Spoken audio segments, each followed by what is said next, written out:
Welcome to our house, the House of Fi. At the House of Fi, we are all about achieving financial independence for families. Wherever you are in your financial independence journey, we want our house to be a place where you can learn and get inspired. If you are a parent on the journey to Fi, then come on in. We're glad that you're here. Here are your hosts, Wendy and Tamika.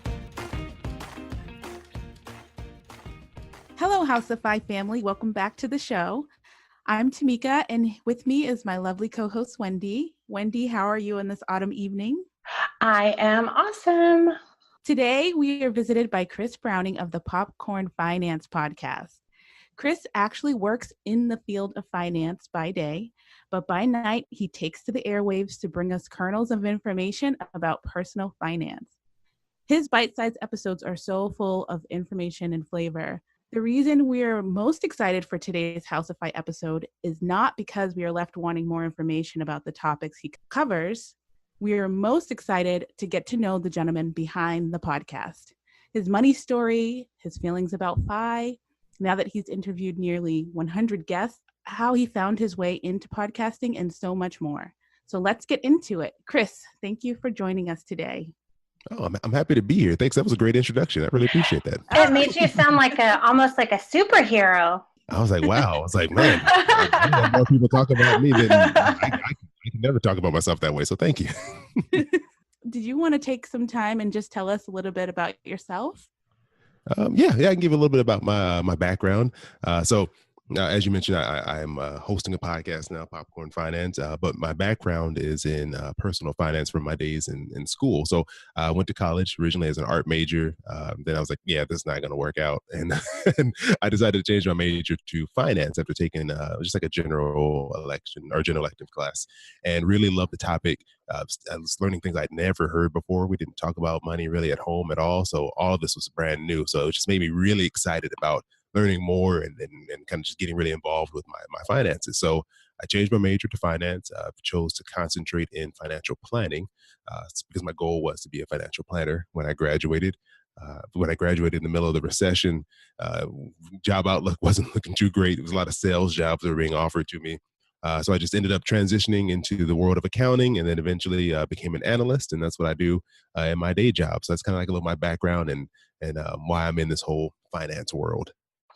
Art and finance seem like they're on two different sides of the spectrum. Are you an artist, or what made you initially decide to do art? You know, when I was in actually middle school and I was getting ready to go into high school, I was a huge Dragon Ball Z fan. I was like, Dragon Ball Z, Pixar, that was like my thing. I just loved the animation and the creativity.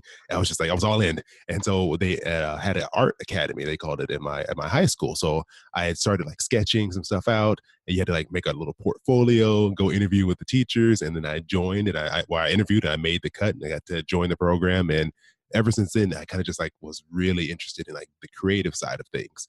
And I love Pixar. So my goal was, I want to work for Pixar. So I wasn't too great at the hand drawing side of things, but I love using like computers to make like 3D models and animation and things like that. So that was how I even got started with the art side at all. That's so cool. My dad is a graphic illustrator, and he's totally, so like when I was growing up, he would do like all different mediums. He would do like clay, and he would do watercolors and pen and ink. But as he's gotten older, and now he's in his 60s, almost 70s, he does all digital art, which is so cool. Oh, wow. So it's just very interesting that you went from art to, completely on the opposite sides of the spectrum to finance. Do you still do any sort of art like as a hobby or anything? Not that often, but I do all my own like graphics and promotional stuff for the show. So that's kind of where I get to do a little bit of the creative side, but not as much as I would like to. I kind of bounce back and forth where I get like these real creative moods and I want to do something, but not as much as I would like. Nice. I like it. So I'm wondering how you first found the Fi community. I know you were in personal finance, or you were in accounting. I was in personal finance as far as like my background for work and everything. Well, I guess you could say a little bit of both. So I started out with an accounting position, and then I moved over to more analytical side. So I was like a financial analyst. So I kind of done a little bit of both. Accounting is not my favorite. I prefer the the more analytical side. Maybe it's because of a little more creativity to it. Oh, okay. Yes. And so then did you find, was it that you were reading books in that space and then you eventually came across the blogs? Or how did you find your way into the FI community? It was actually through starting the podcast. So once I started the show and I had more guests on, it was Jamila. She has a podcast called Journey to Launch, and she was actually one of my first introductions to FI and financial independence. And it just sounded so crazy. I was like, I mean, people are just like they're just stopping working. They're not like 65, and you can do that. Even though I mean, I spent time in like the financial space and kind of learning about these things. It was always the very traditional side of things, where it's like you're gonna work for 40 years, you're gonna save a little bit here and there, and then by the time you're 65 you'll be able to retire, get yourself some social security, and call it a day. The very textbook way of what retirement looks like. And this concept of FI, once I heard about it, it was amazing. I was like, even though it's like, logically that makes sense, you save more money, cut your expenses, yeah, you don't have to wait till you're older, but it's just someone has to, I guess, hit you with that knowledge. You have to hear it from someone to kind of trigger that different thought process. And so it was through interviewing different guests. So after Jamila, I had some other people who were in the financial independent space. I started looking into what they were doing, and all that together kind of just sparked this like interest for me. So I'm still working towards it. I'm still consider myself like a student of the school of FI. I'm still learning. But it's definitely something that fascinates me, and I think makes you think differently, which I love. Yeah, I know when I first heard about it, it's kind of this jaw-dropping moment where for some reason, you just did not think of it, that if you save a little faster or more aggressively, you don't have to continue doing that for the same 40 or 50 years. It decreases the time. It's so obvious, but again, it's shocking when you find out. Yeah. Jamila was your first guest, I think you said, on a different podcast. Is She that right? was my very first guest. How did you find your first guest with podcasting? It was my fourth episode I ever did, and I literally just reached out to her through Instagram. I had followed her, and I saw what she was doing. I thought it was really great.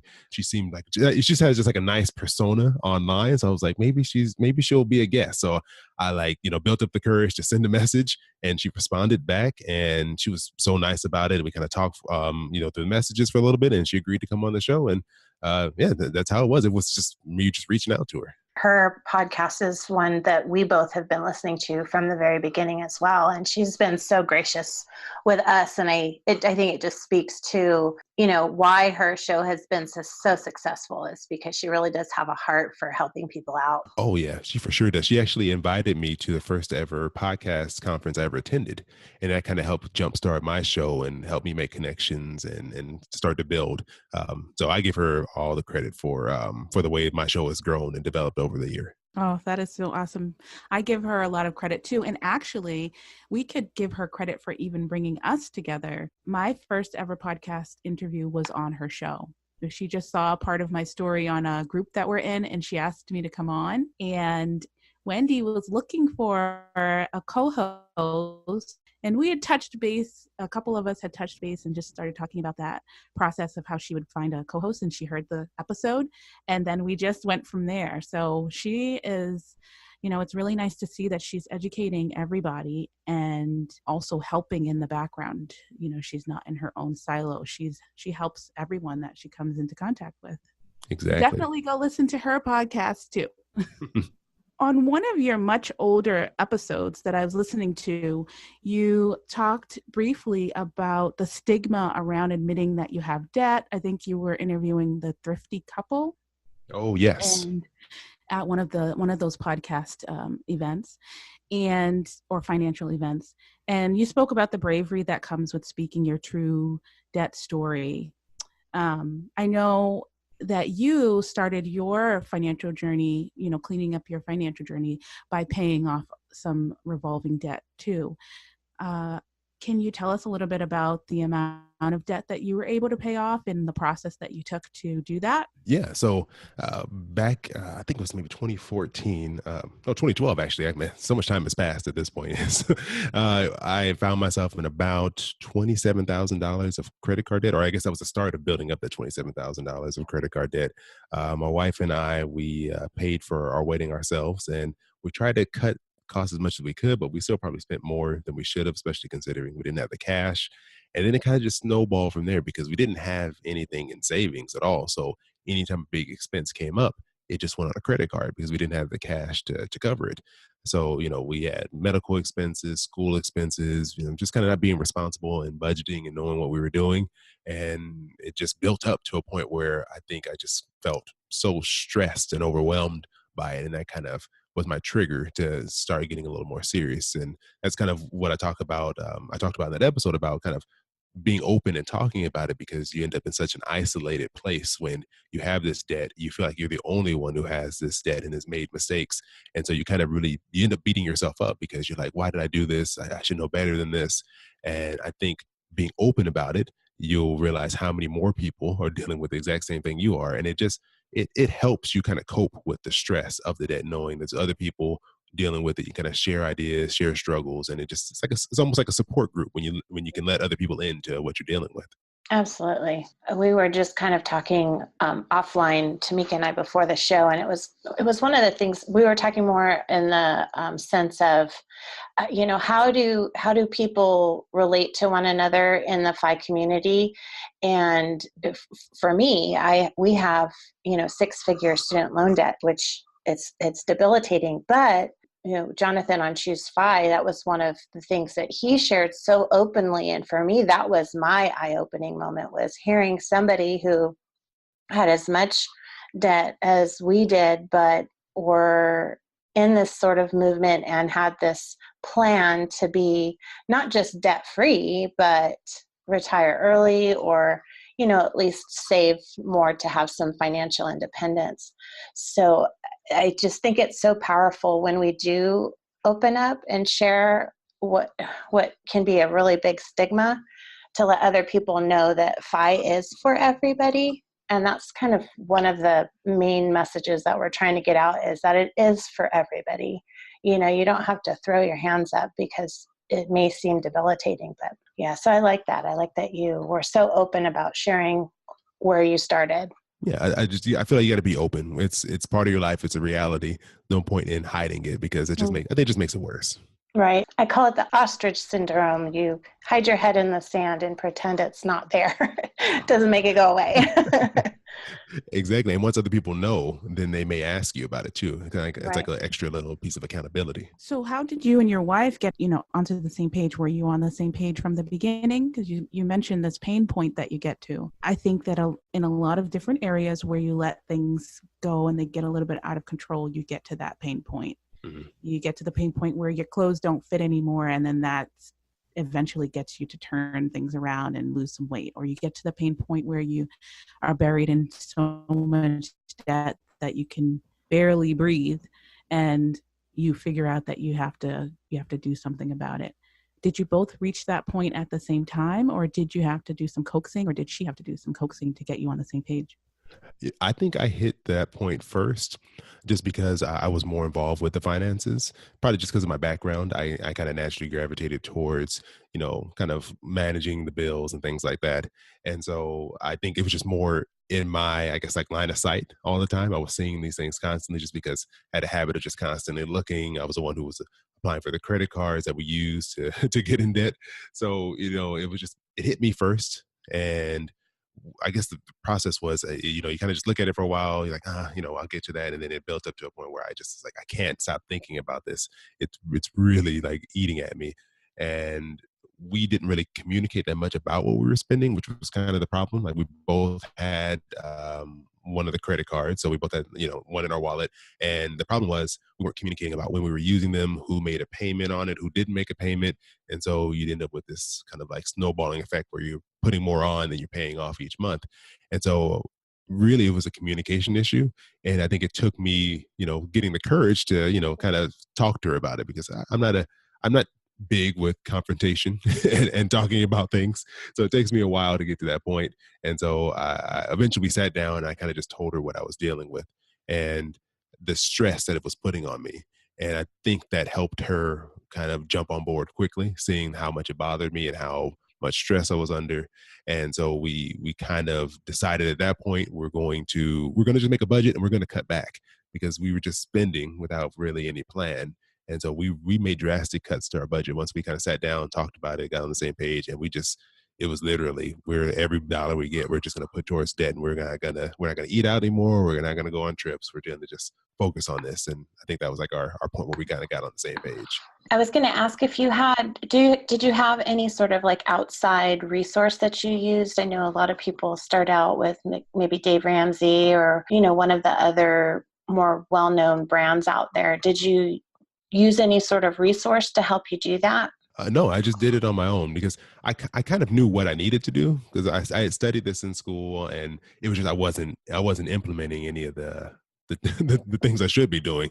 And so I kind of just sat down, wrote out a budget in Excel. I said, these are expenses, the mandatory expenses. Here are the things we can cut out, and everything that's left over, it's going to go to debt. So I just had to sit down and really write it out and think about what I wanted to do. Going forward, did you and she have more communication than going forward as you progressed with your debt payoff? The communication definitely got better, and it's still something that I struggle with because it takes a level of like vulnerability and openness to kind of talk about how you feel. I think especially for guys, we have a hard time, opening up sometimes and expressing this is what's bothering me or this is what I feel. And so for me, it's something that I constantly have to make myself do. I have to say, no, I can't just hold on to this. If something's bothering me about our budget or something's bothering me about what we're doing, I have to make the time to sit and say, hey, I'd like to talk about this. So that's something that I still work on to this day, is being more open and expressing myself and my thoughts about what we're doing. If I hear you correctly, you both were on the same page in terms of you had credit cards, you had similar interests with spending. You spent on the wedding, then if things would come up, you'd spend on those things like medical bills. It took you getting to a pain point and then opening up the line of communication. And after that point, you kind of built communication into your, was it like a weekly schedule, a monthly schedule going forward? I initially set it out to be like we would meet once a week, but I wasn't good at that. So sometimes we would miss a week here and there. But we would kind of sit down and look at what we've done, especially around payday. So we both were getting paid on the same day. So we would kind of sit down and I would say, all right, this is my ideas. Cause I was like all in. Like if it would have been up to me, I probably would have just cut like everything. I would have been eating like beans and rice every day. But I kind of went a little extreme at the very beginning. So for me, I was like, I don't want to kind of be like, this is what we're doing. I wanted us to make the decision together and both agree that this was a good idea, what we're doing. So I would sit down and say, all right, I've been thinking about this. This is my plan for the next week or the next 2 weeks. What do you think about this? Are you okay with us cutting this out? Is there something that we need that I'm not thinking about? And that was kind of like our routine that we would every so often, sit down, talk about the plan, look at our progress, and then kind of go from there. Oh, I love it. We actually do something similar where we meet every payday, which is today. For me too. Yeah, that's right. But, we don't always talk about the plan. And I think that that's something that we should probably implement. We do talk about it when I start to feel like, okay, what's the plan? I'll ask and then we'll have a discussion. But I think it could more easily be a part of like baked into the meeting that we're already having. So that might be something that we do.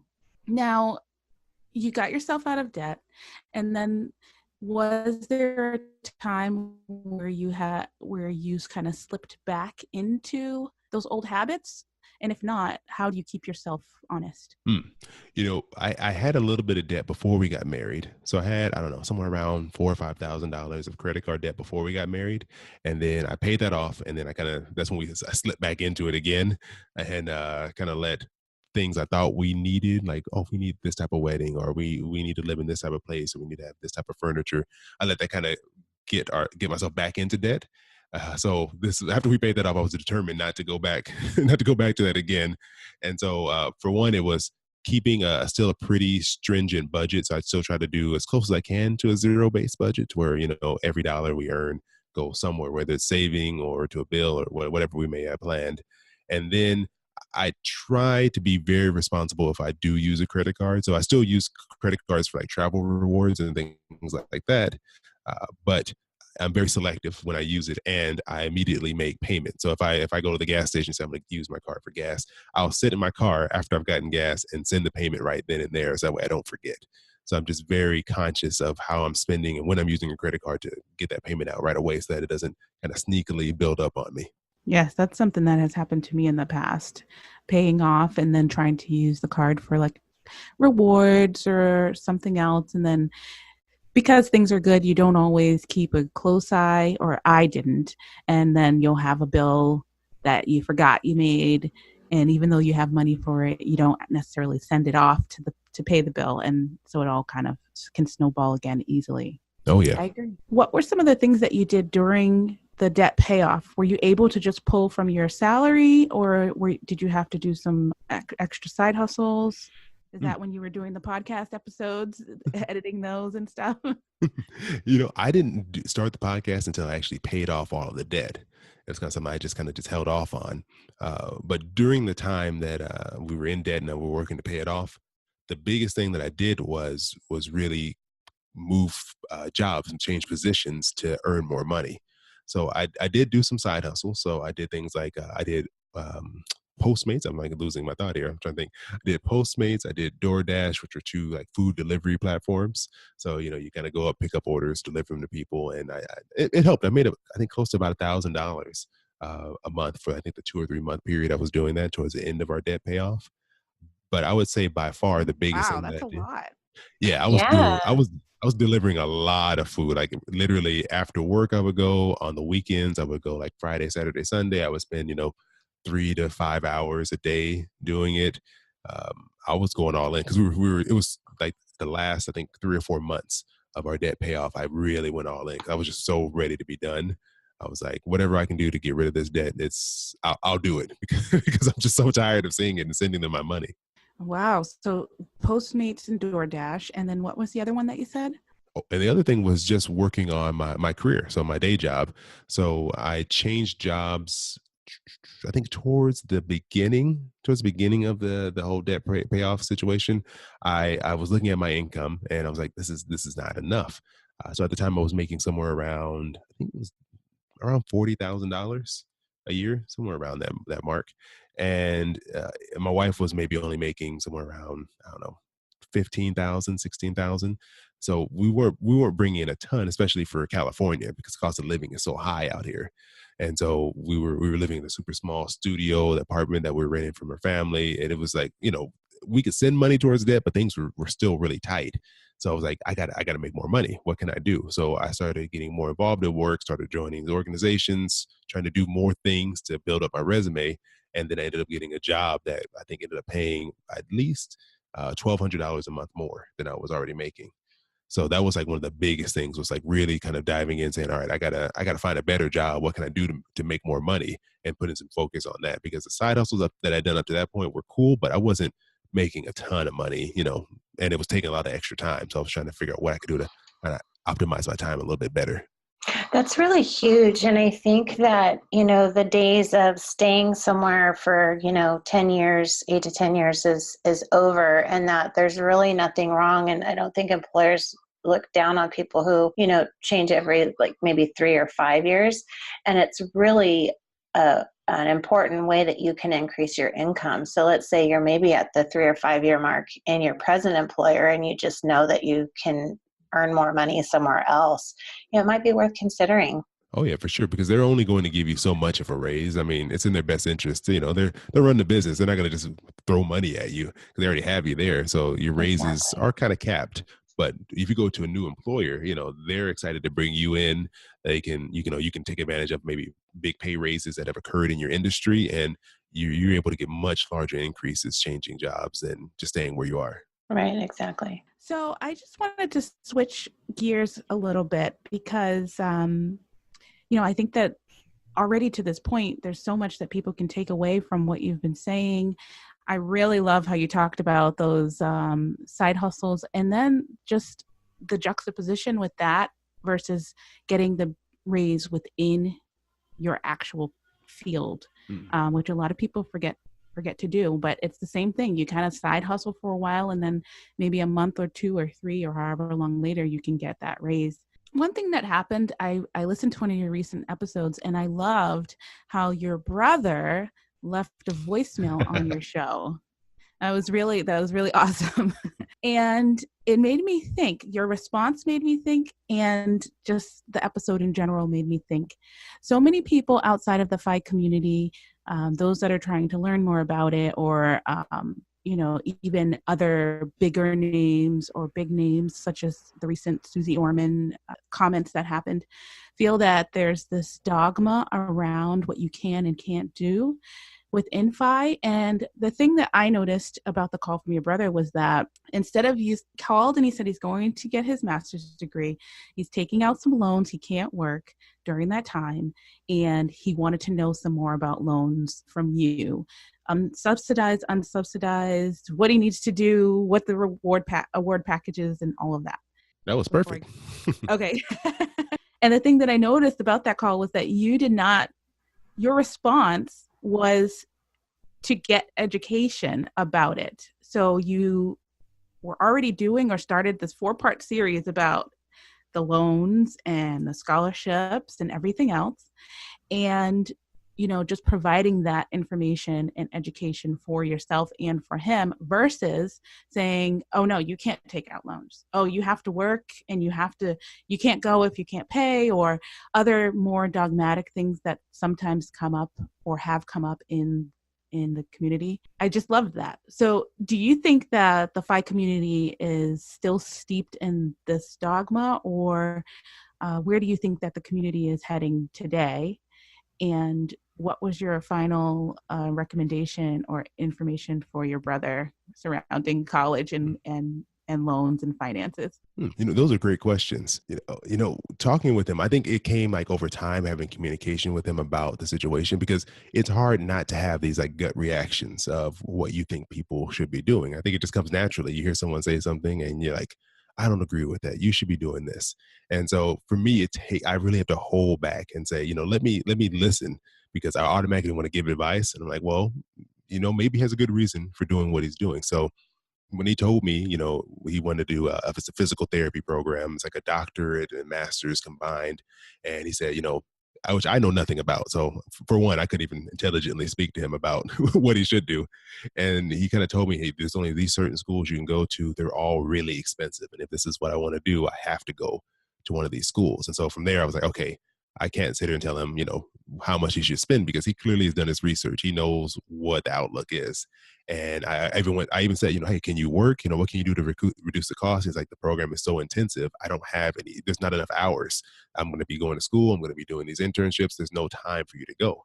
And so after kind of really hearing him out, understanding his real situation, then I could come at it from, I think, a more, understanding place. Like I now you've helped me understand where you're coming from. I'm going to, support you and try to do what I can to help. So that's kind of where I was like, okay, I don't know anything about student loans. I was fortunate enough that when I went to school was relatively cheap compared to what it is now. I think it cost about $12,000 for me for my 4 years of college, and my parents were able to help cover the costs.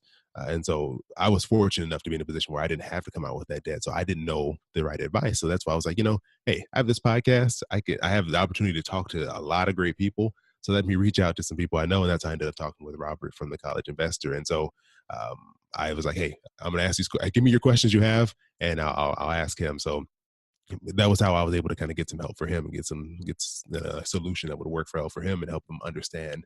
And I think the fact that he's kind of been listening to the show too has made him very focused on, I know I'm in a situation where I have to take on debt, but now I'm going to do whatever I can to minimize the impact. And, I'm really proud of him for, really taking a good look at his finances and making plans for the future on how he can get rid of this debt as quickly as he can. But in situations like this, where I think come up in the FI community sometimes, is where people will talk about their specific situation. And this is my life, this is what I'm doing. I plan on making this decision or buying this or whatever it may be. And you'll see people kind of jump on them. They'll say, no, you can't do that, or why would you do that? Don't. It's like an automatic reaction, and you don't know what that person's dealing with. You don't know what's going on in their life, and I think taking the time to have some empathy for the situation and not always feeling like you have to give someone advice, because I think most people are just trying to be helpful. They're like, no, this is going to be so much better for you. Do this, but it doesn't always come out that way. And sometimes it comes out very, maybe aggressive. And so I think you'll see that in the FI community because people are so open. You're talking about your finances and what you're doing with your own personal money that you're working hard for.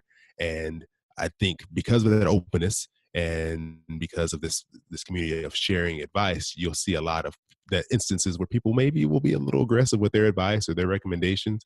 And I think we all kind of have to agree that on both sides, one, people, if you're getting the advice, hey, they're just trying to be helpful. And on the other side, taking some time to say, hey, let's, be empathetic for what they're dealing with, their situation. Maybe we need to learn more about what's going on in their life before we can give a piece of recommendation on their finances, because, you're dealing with very sensitive stuff. It's very personal, and it's hard to, not have tempers flare up every now and then when it comes to this type of stuff. Well, and it might have been really hard for that person to even ask you the question to begin with. And if you pounce all over them with an answer, in a certain kind of way, you may have just closed that door of opportunity to be able to be like a continuing source of support for that person. So it was well received by your brother? Yeah, and he's very open to talking to me about things, and a lot of times I'll leave it up to him to ask me. So Nice. I've been trying to be very cautious and careful about what I do. I don't want to just throw info at him, say, "Hey, you should be doing this."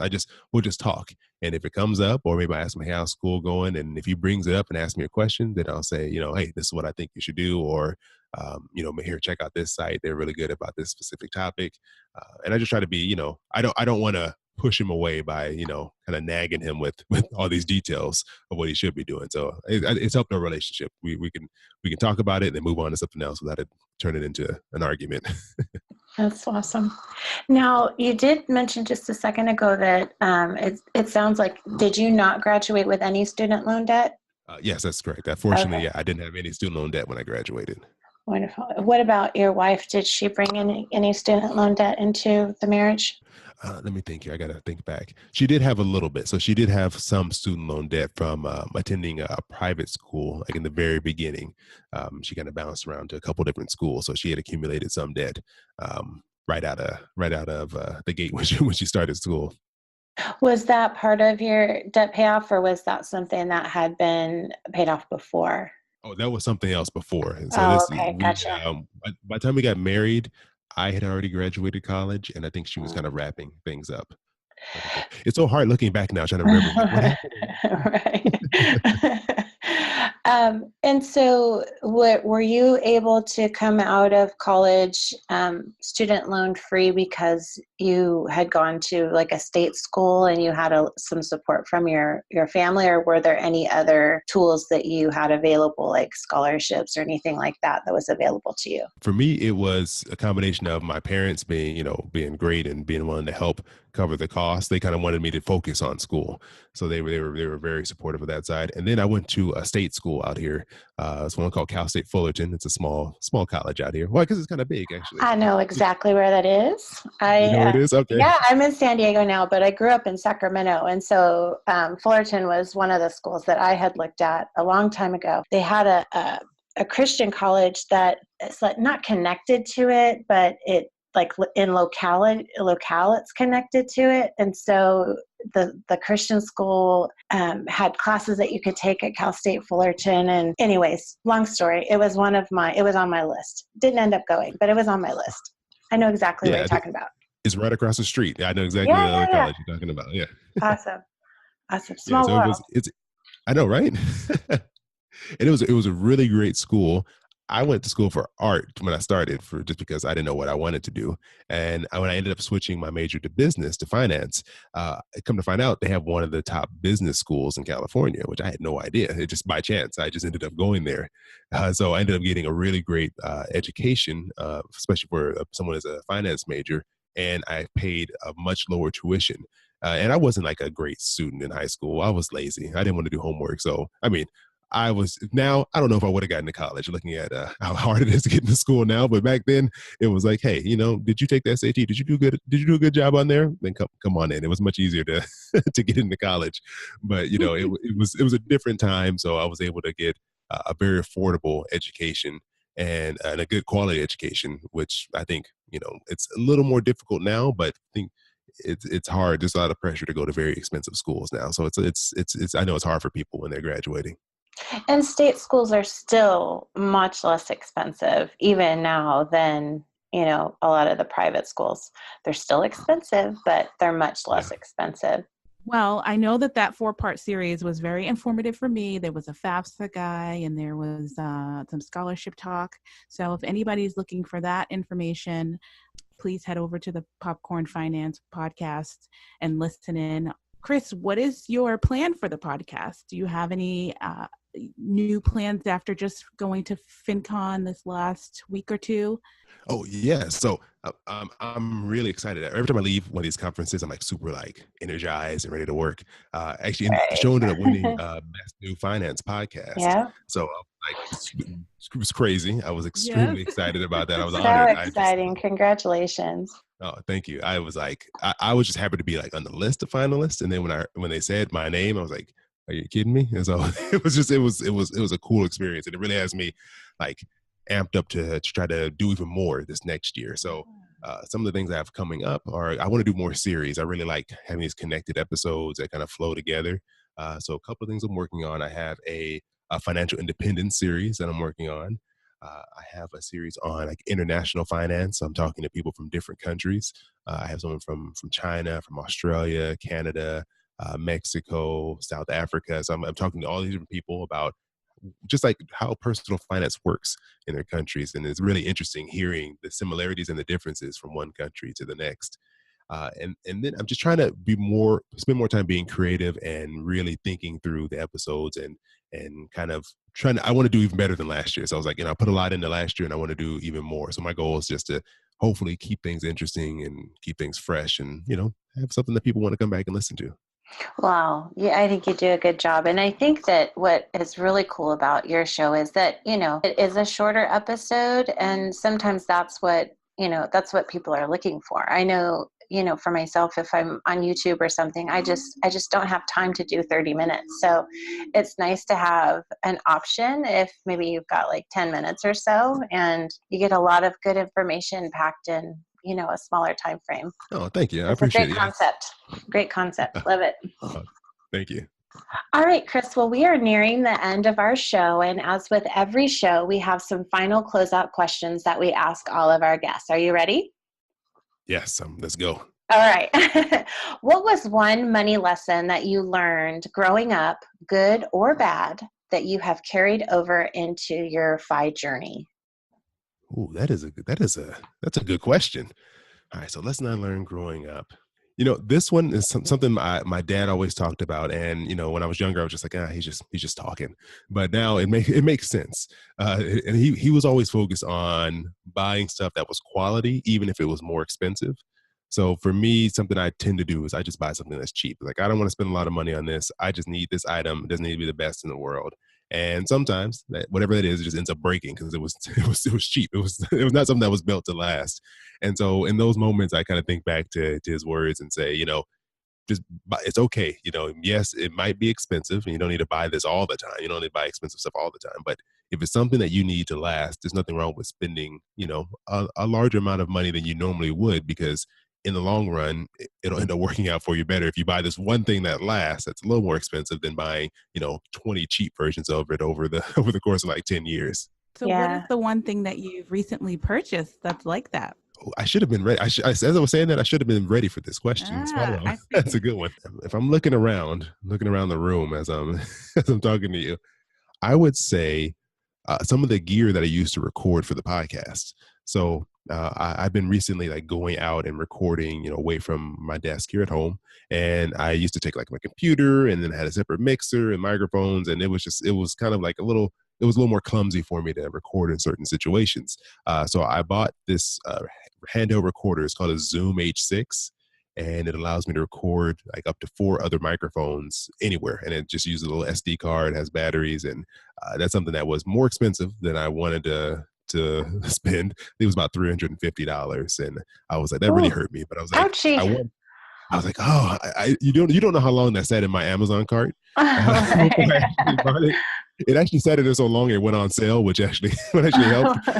But as hard as it was for me to spend that money, it's been like one of the best devices that I bought. I'm able to I've used it at multiple conferences now. I've taken it to record in a tiny house in Phoenix, and it's been really great device, and it feels like money well spent versus me. I saw a few that were like $100, and I would have made some compromises. It wouldn't have done exactly what I wanted, but I was happy I spent the money and got this. That's awesome. All right. So then the second question is, so you have some children in your life, friends, children, maybe like godchildren, that you're close to. Is there one lesson about money that you would hope to convey to them that they could carry over into their adulthood? Oh yeah, that's another great question. So I don't have kids. My brother doesn't have any kids, but I have 2 close friends who just recently have had kids over the past few years. And I think one of the things that I would like to let them know is, this is something that I've kind of learned recently over the past few years, is it's your money. You don't have to impress anyone. So you don't have to buy a nice car just because you feels like you need to show everyone you're doing well. You don't need to buy the biggest place you can. You don't need to go out to eat at all the fancy restaurants, or just because people ask you to go out. It's your money. You can control it, and you can buy things that just fit your lifestyle. And you don't have to try to impress anyone, because at the end of the day, if you're trying to impress them and they're trying to impress you, you're just wasting money for no reason. So you both can look nice. I mean, you're just kind of just spinning your wheels, and you're both ending up in a bad situation. And so, you can choose to spend your money how you want. You can be that example. And I think having you being a friend that's living their life a little more financially responsible, you kind of spread it, because they'll see that you're not struggling, you're not as stressed as they are. Maybe they might ask you, what are you doing differently? And you can say, hey, I'm just buying stuff I can afford. And it's a very simple concept, but it's very hard to put into practice. So that's what I would tell them, just live within your means. Don't worry about what other people think. At the end of the day, you're going to be the one who's stuck with whatever's left in your bank account. Right.